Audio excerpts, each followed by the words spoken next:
Olá, meus caros estudantes, tudo bem? Na aula anterior, eu tinha me referido aos modelos atômicos e eu tinha falado as principais características dos modelos atômicos, desde daquela concepção, né, mais é, rudimentar, né, feita pelos filósofos gregos, e depois passando pelos modelos científicos, né, do Dalton, do Thomson, e depois terminando com o Rutherford. Lembram que segundo o modelo do Rutherford, né? Então o átomo ele era um grande vazio, né? Lembra que ele tinha feito aquele experimento com emissão de radiação sobre uma folha de ouro, né? Então lembra que a radiação emitida, né, pelo polônio praticamente passou direto pela folha de ouro. Então o que levou o Rutherford a essa primeira conclusão, né? O átomo era um enorme vazio. Na verdade, os elétrons, né, que tinham sido descobertos por Thomson, então eles estariam dispostos nesse vazio que o Rutherford chamou de eletrosfera, tá? Então, o átomo ele tem um núcleo muito pequeno, continuando ainda por esse modelo atômico de Rutherford, né? Porque no experimento dele, algumas partículas alfa, né, que eram emitidas pelo elemento radioativo, elas batiam e retornavam da folha de ouro, só que numa proporção muito pequena. Então, o Rutherford ele concluiu que essa parte onde havia, né, essa bate e volta de partículas alfa era a parte maciça do átomo, e como era uma proporção muito pequena de partículas alfa que retornavam, então o Rutherford concluiu que o núcleo atômico deveria ser muito pequeno, tá? A outra observação do Rutherford no experimento dele é que algumas partículas alfa, quando elas chegavam na folha de ouro, elas sofriam um desvio. E como já se sabiam que as partículas alfa tinham cargas positivas, o Rutherford concluiu que essa parte maciça, né, que havia dentro do átomo, ela também deveria ser positiva, já que havia esse desvio das partículas alfa na folha de ouro, tá? Então, ele foi concluindo isso, né, esses postulados aí, esses três primeiros que nós vimos, à medida que ele foi executando o experimento dele, tá? E aí ele fechou dizendo que os elétrons, né, estão aí ao redor do núcleo na eletrosfera. Porém, apesar do experimento do Rutherford ter sido bem sucedido, né, e das conclusões que ele teve, né, desse experimento, esse modelo atômico dele tinha lá alguns problemas. O primeiro problema do modelo do Rutherford era o seguinte: se o núcleo é positivo e os elétrons negativos ficam na eletrosfera, por que os elétrons não eram atraídos diretamente para o núcleo e colavam nele, tá? Porque a gente sabe que partículas negativas e positivas se atraem. Como o núcleo era maciço, né, positivo, então, e essas partículas elétricas negativas, né, os elétrons, estavam circulando na eletrosfera livre, leves, soltas, né? Então elas deveriam ser atraídas e grudar no núcleo atômico. Outro problema também é que naquela época, quando eles colocavam elementos químicos diferentes numa chama, eles observavam que havia diferentes tipos de radiações que eram liberadas, né? Então, eles faziam um teste de chama, por exemplo, né? E eles já, naquela época, eles estavam conhecendo o espectro eletromagnético, então eles percebiam que substâncias químicas diferentes poderiam emitir radiações diferentes. E isso o modelo do Rutherford não explicava. Como nesse caso aqui, ó, que a gente vê, né? Aqui tem um bico de Mecher, né? A gente coloca aí substâncias químicas diferentes. Então, mais à esquerda você tem uma substância química com cobre, na figura do meio uma substância química com lítio e na mais à direita uma substância química com sódio. A gente observa que para substâncias diferentes, né? Então há emissões de radiações diferentes. Agora, o porquê isso, né? Então, esse é o segundo ponto que o modelo do Rutherford não explicava. E foi então que o Niels Bohr, que era um dinamarquês do grupo de pesquisa do Rutherford, ele resolveu aprimorar esse modelo atômico do Rutherford, né? Então, esse modelo a gente conhece, né, que está aí na figura como modelo de Bohr ou como modelo de Rutherford-Bohr. Na verdade, esse modelinho que a gente está vendo aí, né, essa representação, ela tem aí os nêutrons também, mas os nêutrons só foram descobertos na década de 30 por Chadwick, tá? Então, esse modelo aí é mais ilustrativo, tá? Mas, de qualquer maneira, né, o que o Bohr dizia? Os prótons estavam no núcleo, né, os prótons positivos, e os elétrons negativos na eletrosfera, né? Aí você pode falar assim, bom, beleza, nenhuma novidade, né? Só que lembra daquele problema do modelo do Rutherford, né, de que os elétrons seriam atraídos pelo núcleo por causa das diferenças de cargas, né? O Bohr dizia o seguinte, que os elétrons eles estavam dispostos na eletrosfera em órbitas estáveis, em níveis de energia.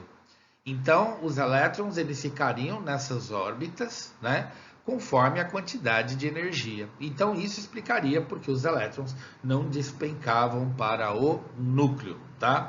Então, por exemplo, aí, né, nessa figura, a gente tem um átomo de magnésio que tem 12 prótons, né, lá no núcleo, e nessas bolinhas amarelas, 12 elétrons, né? Lembra que num átomo neutro, o número de prótons e elétrons são iguais, né? Então, esse átomo com 12 elétrons, veja que esses elétrons eles são distribuídos em 3 órbitas, tá? Então, essas órbitas estáveis, cujos níveis de energia eles vão aumentando à medida que se afasta do núcleo, né? Explicaria, então, essa estabilidade dos elétrons na eletrosfera. Em relação ao segundo problema do modelo do Rutherford, né, no qual substâncias diferentes emitiam radiações diferentes, o Bohr ele praticamente fechou esse problema, né? Ele dizia o seguinte, que os elétrons, né, que estavam dispostos em níveis diferentes de energia, eles poderiam absorver uma energia externa e eles seriam promovidos energeticamente, né? Então eles dariam saltos dentro desses níveis de energia, sempre de um nível mais interno para um nível mais externo. Então, um átomo de um elemento químico, né, sem nenhuma interação energética, a gente diz que o átomo está no seu estado fundamental. Segundo Bohr, quando esse átomo recebe energia, os elétrons absorvem essa energia e eles vão pular para um nível energético mais externo. Eles são promovidos energeticamente e aí a gente diz que o átomo, né, está no estado ativado, tá? Estado ativado ou estado excitado, né? Com mais energia. Só que aí os elétrons, né, que absorveram essa quantidade excedente de energia, eles não conseguem permanecer com essa energia por muito tempo, né? Então o que acontece? Os elétrons eles tendem a voltar para o nível energético original. E nesse retorno, o átomo ele vai, por causa desse salto que o elétron deu e depois ele voltou, né? Esse intervalo de energia que ele absorveu, ele vai devolver na forma de uma radiação eletromagnética. Então a gente observa no átomo um brilho, né? Então vai haver um brilho em virtude da emissão de radiação eletromagnética, que a gente chama de luz, por esse salto quântico que o elétron deu, né? De nível energético para o outro, quando ele absorveu energia, e depois quando ele voltou, né? Aí a gente diz que o átomo ele retorna ao seu estado fundamental, né? E a quantidade de energia absorvida pelo elétron foi devolvida para o meio externo, sempre na forma de uma radiação eletromagnética, que a gente chama de luz. Não importa qual é o tipo de energia que você manda para o átomo. Pode ser energia elétrica, pode ser energia térmica, pode ser energia nuclear, né? Você vai provocar as ativações eletrônicas, né? Os elétrons eles vão ficar pulando para níveis mais externos, conforme a quantidade de energia que eles absorvem, só que aí a tendência é eles retornarem para o nível original, né? Mais próximo do núcleo. E aí essa energia absorvida sempre é devolvida na forma de luz. Então a gente observa, para cada salto de energia, a gente observa uma luz diferente que é emitida, né, pelo átomo. né? Uma radiação eletromagnética diversa. Por isso que elementos químicos diferentes emitem radiações diferentes, porque cada elemento químico, né, ele vai ter elétrons saltando de formas diferentes, porque os níveis de energia variam de um elemento químico para o outro, né? E a quantidade de elétrons também varia. Então, isso explicaria por que elementos químicos têm emissões de radiações diferentes. Nessa figura aí, por exemplo, né, a gente está observando os saltos quânticos, né, que os elétrons eles deram quando eles absorveram energia e depois no retorno deles, né, voltando para o nível original mais próximo do núcleo. Observe que para cada salto que ele dá, ele vai emitir uma radiação eletromagnética diferente, né? Então, essas radiações, se elas ocorrerem na região do visível, né, do espectro eletromagnético, a gente vai observar cores diferentes, tá? Então, imagine que num elemento químico você tenha um desses saltos energéticos, num outro elemento químico você tenha um outro salto energético e assim por diante, né? Então, cada salto energético vai ter uma emissão de radiação. Por isso que elementos diferentes emitem radiações diferentes. Então, esse segundo problema do Rutherford do modelo, né, atômico do Rutherford foi explicado pelo Bohr. Então, é o que a gente está observando bem nessa figura, né? Então, você tem aí três bicos de Mecher, né, com três substâncias químicas que foram colocadas. Mais à esquerda, uma substância química contendo cobre, a do meio, uma substância química contendo lítio, e mais à direita, uma substância química contendo sódio. Então, por que as cores são diferentes, né? Porque cada elemento químico ele tem um determinado número de elétrons, né? E no átomo, né, na eletrosfera, você tem diferentes números de níveis de energia. Portanto, você tem elétrons pulando para níveis energéticos superiores de formas diferentes, né? Então, cada elemento com a sua característica. Então, por isso que essas radiações emitidas elas diferem, tá? E aí o Bohr ele fechou essa explicação. Esse modelo atômico do Bohr de 1913, então ele previa para elementos químicos diferentes, né? Então diferentes níveis de energia, sendo que foram descobertos, né, até 7 níveis de energia. E esses níveis de energia, né, que eram 7 ao todo, foi denominada, né? Então, para cada nível de energia, uma letra, né? Então, o primeiro nível de energia, camada K. O segundo nível de energia, camada L. Terceiro nível de energia, camada M. Quarto nível de energia, camada N, né? Quinto nível de energia, camada O. Sexto nível de energia, camada P. E sétimo nível de energia, camada Q. Então, os átomos, né, dos elementos químicos, eles possuíam elétrons que poderiam estar dispersos na eletrosfera em até 7 níveis de energia, né, 7 níveis diferentes. E esses 7 níveis de energia, eles tinham uma capacidade diversa de acomodarem elétrons, né? Então, o primeiro nível de energia, né, que era o nível ou camada K, ele poderia acomodar até 2 elétrons. O segundo nível de energia, ou camada L, poderia acomodar até 8 elétrons, né? O terceiro nível de energia, né, a camada M, até 18 elétrons. Depois o quarto nível, 32 elétrons. O quinto nível, 32 elétrons. O sexto nível, né, a camada P, 18 elétrons. E o sétimo nível, a camada Q, até 8 elétrons. Agora veja o seguinte, o modelo do Bohr foi fechado em 1913. 3 anos depois, o Sommerfeld, né, que era outro pesquisador, ele verificou que esses 7 níveis de energia, na verdade, haviam algumas subdivisões no meio deles, né? Então, o Sommerfeld ele percebeu que, embora houvessem 7 níveis de energia, haviam outras subdivisões. Então, o Sommerfeld ele propôs a existência de subníveis de energia dentro desses níveis energéticos que ficavam na eletrosfera. Então, 3 anos depois do modelo do Rutherford, Bohr, né, que é o modelo de Bohr mais conhecido, embora houvessem, então, esses 7 níveis de energia, em ordem crescente de energia, haviam outras subdivisões.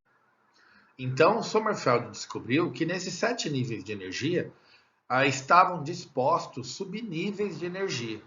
Então, vejam bem, os elétrons eles estariam em subníveis dentro dos níveis de energia. Então, se já se sabia na época que haviam 7 níveis de energia, descobriu-se depois que haviam 4 subníveis. E esses subníveis, cada um deles poderia acomodar uma quantidade máxima de elétrons. Então, havia o subnível S, onde poderia acomodar até 2 elétrons, o subnível P, onde se poderiam acomodar até 6 elétrons, o subnível D, onde se poderiam acumular até 10 elétrons, e o subnível F, onde poderiam ser acomodados até 14 elétrons. Uma coisa que eu costumo dizer para os meus estudantes é que, assim, imagine que a partir do núcleo você teria uma cômoda com 7 gavetas. E cada gaveta representa um nível de energia e que nessas gavetas você distribuiria pares de meia, né? E esses pares de meia seriam os elétrons, pares de elétrons. Agora imagina que dentro de cada gaveta você teria separadores ou caixas pequenas, ou sabe aqueles separadores de meia dentro de cada gaveta? Então, nesses separadores é onde você colocaria suas meias, que seriam os elétrons. Então, as meias, né, não ficam soltas dentro da gaveta, elas ficam nesses separadores. Assim como os elétrons, eles não ficam soltos dentro do nível de energia, eles ficam acomodados nesses subníveis. Então, por exemplo, no subnível S, cabem até 2 elétrons. E esse subnível fica aí disposto dentro desses níveis de energia. Existe também o subnível P, que cabem até 6 elétrons. Então, esse subnível P também está disposto aí nesses níveis de energia, nos 7 níveis de energia. Existe também o subnível D, que cabem até 10 elétrons. Esse subnível também está espalhado aí por alguns desses níveis de energia, assim como o subnível F, onde cabem até 14 elétrons. Então, esses subníveis eles estão distribuídos nesses 7 níveis de energia. Não de uma forma igual, né? Mas é onde os elétrons ficam dispostos. Então, os elétrons eles ficam acomodados dentro dos subníveis de energia que estão dentro dos níveis de energia. Uma coisa que a gente não pode perder de vista é que, a partir do núcleo, esses 7 níveis de energia eles estão dispostos em ordem crescente de energia. Então, se no primeiro nível de energia, que é a camada K, cabem até 2 elétrons, no segundo nível de energia, que é a camada L, esses 8 elétrons estão com uma quantidade de energia maior. No terceiro nível de energia, que é a camada M, onde cabem até 18 elétrons, a quantidade de energia é maior ainda, e assim por diante. Então, essa sequência de níveis de energia, da camada K até a camada Q, ela está disposta, então, numa ordem em que a energia está sempre aumentando. E como é que a gente vai transcrever isso, né? Vocês têm aí um exemplo. Então, no primeiro nível de energia, cabem até 2 elétrons. Então, a gente sabe que o subnível S cabe até 2 elétrons nesse subnível. Então, no primeiro nível de energia, só tem o subnível S. Se houver 2 elétrons, nós vamos dispor dessa forma. A gente faz um quadradinho com uma flechinha para cima e uma flechinha para baixo. O que nós estamos representando aí? Os 2 elétrons que giram em sentidos opostos. Nós chamamos isso de spins contrários. E se houver mais 2 elétrons, então esses 2 elétrons extras eu vou jogar para o segundo nível de energia, que também tem o subnível S. Então, aí eu vou colocar 2 elétrons no subnível S do segundo nível de energia. Então, o que eu estou dando de exemplo aí é um átomo, né, que na eletrosfera tem 4 elétrons. Então, ele vai ter 2 elétrons no primeiro nível, que é o máximo que pode ter, e mais 2 elétrons no segundo nível, tá? Mas o segundo nível de energia, ele pode ter até 8, mas não importa. Como esse átomo só tem 4 elétrons, eu vou preenchendo devagar, tá? O que é importante é que no nível energético inferior, eu complete o número máximo de elétrons antes de eu partir para o nível superior. Aí, se o nível superior eu preencher totalmente o número de elétrons e sobrar elétrons, aí eu vou para o terceiro nível e assim por diante. Nesse diagrama, o que eu observo? Os 7 níveis de energia e os subníveis de energia que existem em cada nível. Então, lá embaixo, né, perceba que você tem o primeiro nível de energia que tem apenas o subnível S. Depois, em cima, a energia aumenta, você tem elétrons no nível de energia maior, então já existem 2 subníveis, o subnível S e o subnível P. Lembra que o subnível S cabem até 2 elétrons, então cada quadradinho desse aí, a gente vai acomodar até 2 elétrons. No subnível P, ainda no segundo nível, observa que tem 3 quadradinhos ali de cor alaranjada, né? Então ali cabem até 6 elétrons.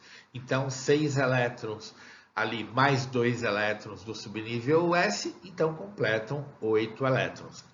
Se a gente subir mais um nível de energia, né, aumentar a quantidade energética, aí a gente está no terceiro nível de energia. Então tem o subnível S, com até 2 elétrons, o subnível P, com até 6 elétrons, e o subnível D, com até 10 elétrons, que está em vermelho ali. Observa que tem 5 quadradinhos, né? Então cabem até 10 elétrons. E assim, gente, vai subindo conforme a quantidade de elétrons que nós formos distribuindo, tá? Então, os elétrons, eles são distribuídos nessa sequência aí que eu estou mostrando, de baixo para cima, no sentido de aumentar a quantidade de energia. Agora, qual que é a ordem com que eu vou dispor os elétrons de forma energética, né? Então, não é tão simples assim. A gente, na verdade, quando você vai completar os elétrons, você completa o primeiro nível, depois o segundo nível, depois o terceiro nível, quarto nível e assim por diante, dependendo do número de elétrons. Agora, quando eu considero o nível de energia e o subnível junto, qual deles é o mais energético? Eles não seguem uma sequência como a gente viu no quadro anterior. Linus Pauling foi um pesquisador que ele começou a estudar esses níveis e subníveis e ele entendeu isso logo de cara, que a ordem energética dos subníveis e níveis de energia, quando a gente distribuía os elétrons, não era assim só pular de um nível energético para o outro. Então, conforme ele foi observando esse aumento de energia, ele criou um diagrama para que a gente pudesse observar essa sequência de uma forma mais simples. E ele criou, então, o diagrama de Pauling. Esse diagrama de Pauling, a gente consegue observar numa sequência energética os níveis e subníveis de energia. Então, quando eu considero o de menor energia, eu tenho lá na camada K, no primeiro nível, né, o subnível S. Então, eu vou ter um S. Na verdade, ele cabe em até 2 elétrons, então, né, eu colocaria um S2 se houvesse 2 elétrons.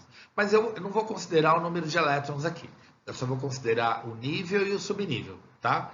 Qual seria a sequência depois energética e nível de energia a se cumprir? Então, no próximo seria o 2S da camada L, tá? Então, se a gente fosse começar a distribuir os elétrons na ordem energética, eu começaria pela camada K, um S, depois a camada L, 2S. E qual seria o próximo? Depois seria o 2P. Em seguida, seguindo a flechinha ali, seria o 3S, tá? Aí qual seria o próximo? O próximo seria o 3P, depois o 4S. Qual seria o próximo? Depois o 3D, o 4P e o 5S. E qual seria o próximo? O 4D, o 5P e o 6s. E assim na sequência de energia. Então, esse diagrama de Pauling, quando nós vamos distribuir os elétrons, nós temos que segui-lo para que a gente possa distribuir os elétrons em ordem crescente de energia. Agora, vejam aqui esse diagrama de Pauling, que eu posso transcrevê-lo numa ordem linear. Eu posso colocá-lo numa ordem linear de aumento de energia, considerando os níveis e subníveis, tá? Então, eu estou seguindo a ordem dessas setas que estão aí, né, na diagonal, no diagrama de Pauling. Então, se eu for distribuir os elétrons de um átomo na eletrosfera, eu tenho que seguir essa sequência linear. Primeiro um S2, depois 2S2, 2P6, 3S2 e por aí vai conforme o número de elétrons.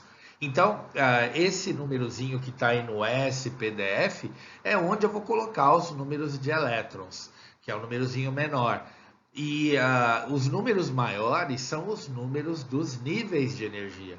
Então, quando eu coloco 1S2 logo no início, está no primeiro nível, ele tem o subnível S, que cabem até 2 elétrons. Depois, pulando para o segundo nível de energia, a gente tem ali o subnível S, com até 2 elétrons, e o subnível P, com até 6 elétrons. Aí depois a gente pula para o terceiro nível. Aí tem subnível S com até 2 elétrons, subnível P com até 6 elétrons. Aí você fala, peraí, tem um 4s2 ali no meio. Não tem problema, a gente pula ele e vai para o 3d10. É claro que na distribuição de elétrons a gente tem que considerar 3p6, eu preencho o 4s2 e depois eu preencho o 3d10. Aí você fala assim, poxa vida, mas vai para o quarto nível e depois volta para o terceiro? Não se esqueça que essa sequência é por aumento de energia. O 4s2, né, o nível e subnível, só tem 2 elétrons ali no S2. Agora, o 3d10, embora ele esteja no terceiro nível, ele acomoda 10 elétrons. Então, energeticamente, ele é superior ao 4s2. Por isso que nessa sequência linear, às vezes aparecem algumas trocas, porque depende do número de elétrons, né? Então, essa sequência ela é crescente conforme a energia vai aumentando, né? Então, você tem aí os níveis e subníveis representados dessa forma. Não estranhe se você achar algumas trocas, né, que nem a gente observou agora, porque na verdade se refere então ao número de elétrons nos subníveis. Observem esse exercício agora, onde tem aí vários átomos para a gente fazer a distribuição eletrônica. No primeiro caso, nós temos o nitrogênio com o número atômico 7. Então, o Z ali, lembra, é número atômico. O número atômico é o número de prótons, que num elemento neutro é igual ao número de elétrons. Portanto, não se espante se num exercício de distribuição eletrônica ele colocar o número atômico ou o número de prótons, porque, como eu disse, eles são iguais para um elemento neutro. Então, no caso do nitrogênio, que tem 7 prótons, ele terá 7 elétrons. Aí, o que eu tenho que fazer? Eu pego a minha sequência linear, onde eu vou fazer a distribuição eletrônica, e começo a dispor os elétrons. Então, eu começo 1s2, 2s2, e eu não vou pôr 2p6, porque senão vai passar de 7. Então, eu coloco 2p3, para completar 7 elétrons.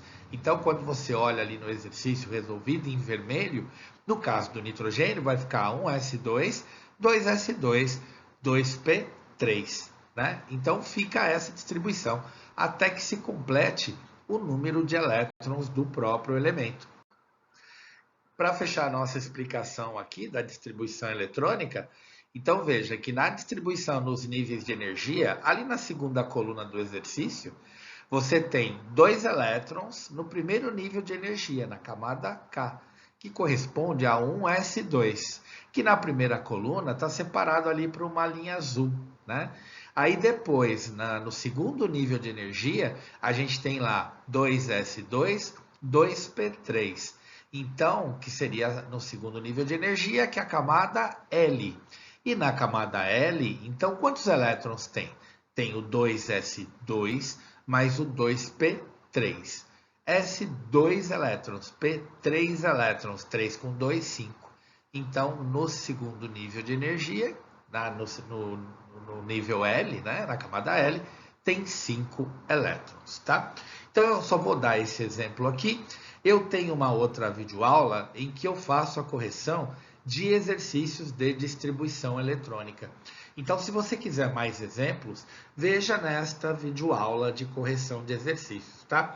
Espero que tenha ficado bem claro essa parte de modelo atômico de Bohr e distribuição eletrônica. Nos vemos na próxima aula. Tchau para todos.